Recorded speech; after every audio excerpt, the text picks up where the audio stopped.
आज आप लोग को wiring diagram window type AC और स्प्लिट एसी के बारे में बताएंगे कि उसमें कौन सा वायरिंग होता है और उसका डायग्राम भी बनाकर दिखाएंगे आपको। और यहाँ पर डायग्राम दिखाया गया है।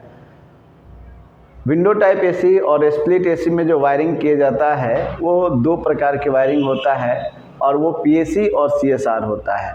क्या होता है? पीएसी और सीएसआर।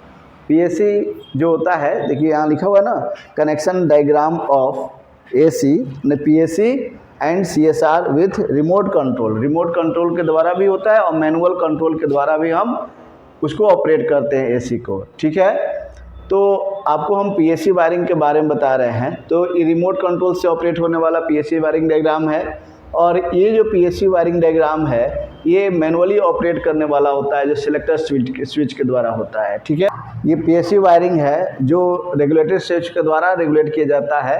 और पहले हम इसके बारे में बताए थे, रेगुलेटर स्विच के द्वारा जो एसी को ऑपरेट किया जाता है, विंडो टाइप एसी और स्प्लिट एसी, तो इसके बारे में। तो ये है विंडो टाइप एसी का कनेक्शन डायग्राम है। ठीक है, वो भी मैनुअल, जिसको हाथ से ऑपरेट किया जाता है। यहाँ देखिए ये सिलेक्टर स्विच जो लगा हुआ है, मेन सिलेक्टर स्विच हो गया। और ये जो है फैन है जो हवा को सर्कुलेट कराता है कमरे के अंदर और कंडेंसर के ऊपर। और यहाँ पर कंप्रेसर का 3 टर्मिनल दिखाई दे रहा है, कॉमन, रनिंग, स्टार्टिंग। ठीक है, देखिए कंप्रेसर लिखा हुआ है ना, कंप्रेसर का 3 टर्मिनल, कॉमन, रनिंग, स्टार्टिंग। और ये फ़ैन है, तो फैन में जो है क्या होता है कि ये सब अलग अलग स्पीड के लिए तार इसका निकला हुआ रहता है। कैपेसिटर का 2 तार अलग से निकला हुआ रहता है। कुल मिलाकर जो है इसमें 5 तार निकले हुए होते हैं, 5, और एक जो है क्या होता है, न्यूट्रल का सप्लाई का होता है। ठीक है, अब देखिए यहाँ से पावर सप्लाई ये आ रहा है तो चला गया है यहाँ से इसमें सिलेक्टर स्विच, जिसको मेन स्विच कहते हैं, लाइन आ गया है। और यहाँ से न्यूट्रल सप्लाई सीधे ये आ गया, यानी कि ये कैपेसिटर है, इस कैपेसिटर के एक पॉइंट पर, और इसी कैपेसिटर के एक पॉइंट से सीधे चला गया ये यहाँ पर, ब्लोअर मोटर है, ब्लोअर मोटर के यहाँ कॉमन पर चला गया है। ठीक है, और यहाँ से जो सप्लाई ये वाला अर्थ वाला निकला हुआ है वो बॉडी के, यानी कि मोटर के बॉडी पर अर्थ कर दिया गया है। और यहाँ पर भी विंडो टाइप एसी के बॉडी को अर्थ कर दिया गया है।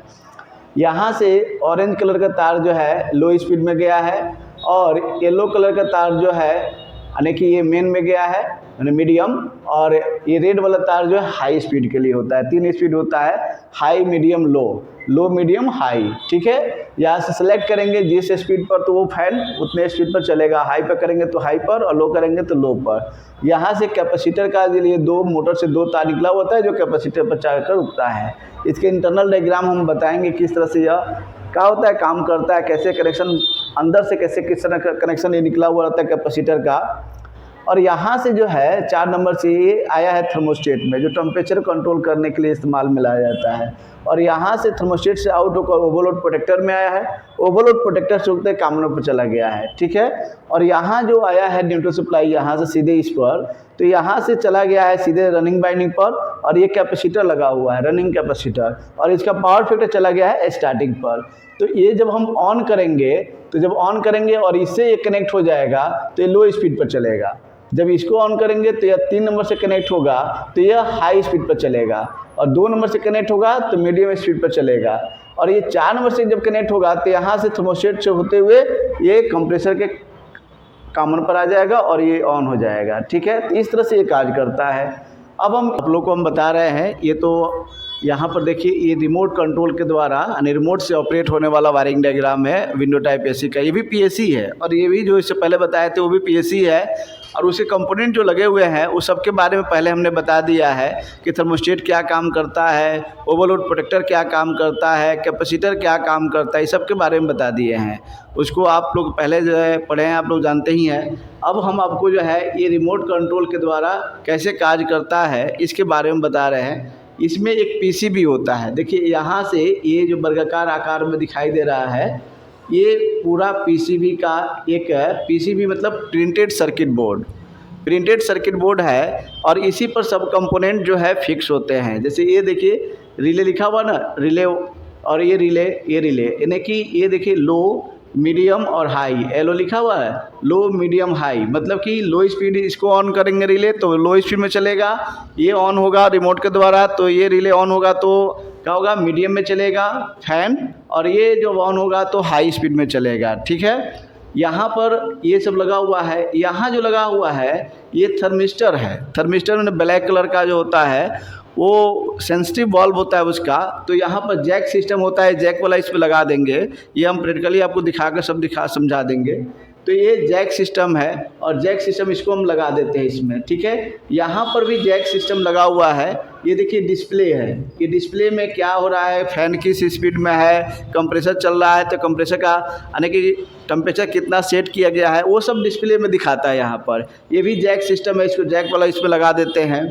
और यहाँ पर जो है स्विंग मोटर है, ये जो है क्या करता है, हवा को ऑसिलेट कराता है, ऐसे ऐसे ऑसिलेट कराता है ताकि हवा का डिस्ट्रीब्यूशन हर जगह समान रूप से होता रहे, जल्दी ठंडा होने के लिए। ठीक है, कमरे के एयर को। तो ये भी जैक सिस्टम है, इसको हम इसमें लगा देते हैं और ये मोटर चलता है इससे। इस मोटर को ऑपरेट करने के लिए यहाँ रिले लगा हुआ है, ये देख रहे हैं ना रिले।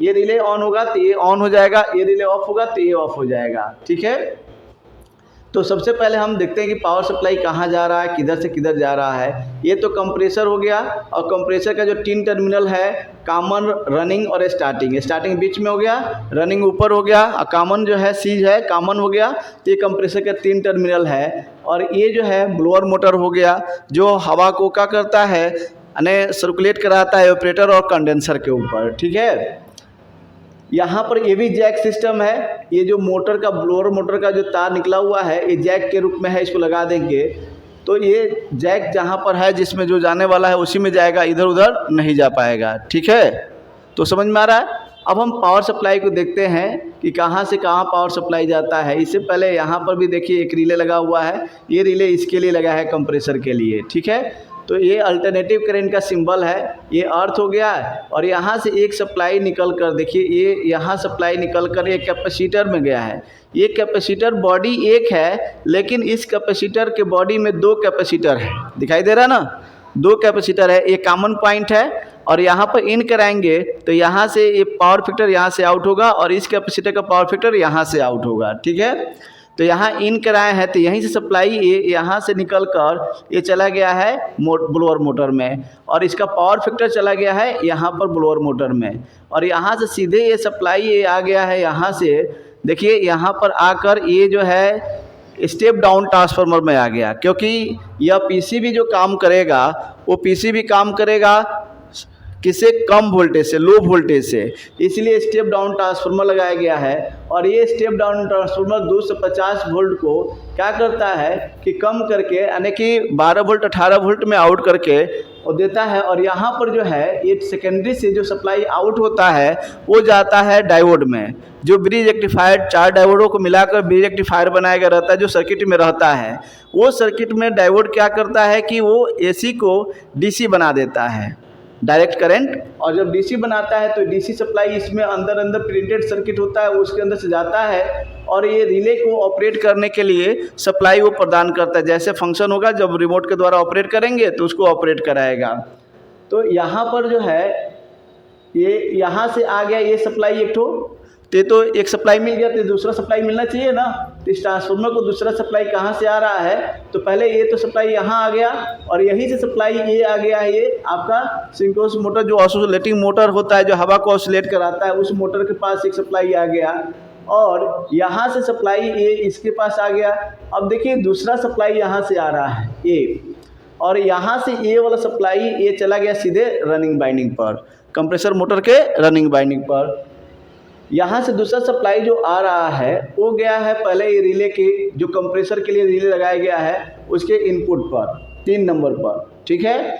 और 4 नंबर से आउट होकर ये जाएगा इस पर जैक सिस्टम में, और ये ओवरलोड प्रोटेक्टर होते हुए कॉमन पर चला जाएगा, ठीक है।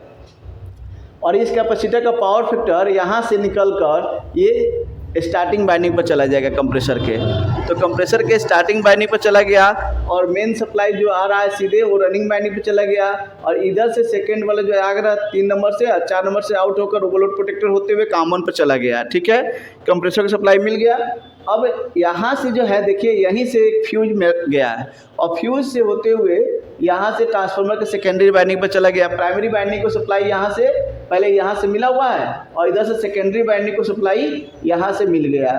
तो ये क्या होगा, अभी यहाँ से सप्लाई इसको मिल गया तो ये सप्लाई यहाँ से आउट करेगा और चला जाएगा डायोड में, डायोड क्या करेगा उसको डीसी बना देगा। अब यहाँ से ये सप्लाई जो है फ्यूज होते हुए इस ट्रांसफार्मर में गया और यहीं से ये स्विच में रिले में गया और रिले जब ऑन होगा तो ये ऑन हो जाएगा, क्योंकि इसको पहले सप्लाई यहाँ से एक सप्लाई इसको मिला हुआ है। ठीक है, अब यहाँ से ये सप्लाई ये तीनों रिले में गया है, देख रहे हैं ना, ये मीडियम और हाई वाला भी, मीडियम वाला भी, लो, तीनों रिले में गया और तीनों रिले के जो है क्या होगा, सप्लाई यहाँ से जब ये रिले ऑन होगा तो ये यहाँ पर हाई स्पीड में जाएगा, ये रिले ऑन होगा, तो जब ये रिले ऑन होगा तो ये दोनों रिले ऑफ हो जाएगा, फिर यहाँ से ये लो पर जाएगा, मीडियम में जाएगा, इस तरह से ये ऑन होता है, ऑफ होता है। ठीक है, तो ये समझ में आ गया आप लोगों को कैसे ये काम करता है पीएससी वायरिंग। अगर ज़्यादा समझ नहीं आए फिर एक को समझा देंगे। ठीक है, और इसके बाद CSR वायरिंग हम बता देंगे, पहले इसको रिवीजन कीजिए, उसके बाद हम CSR वायरिंग बताएंगे।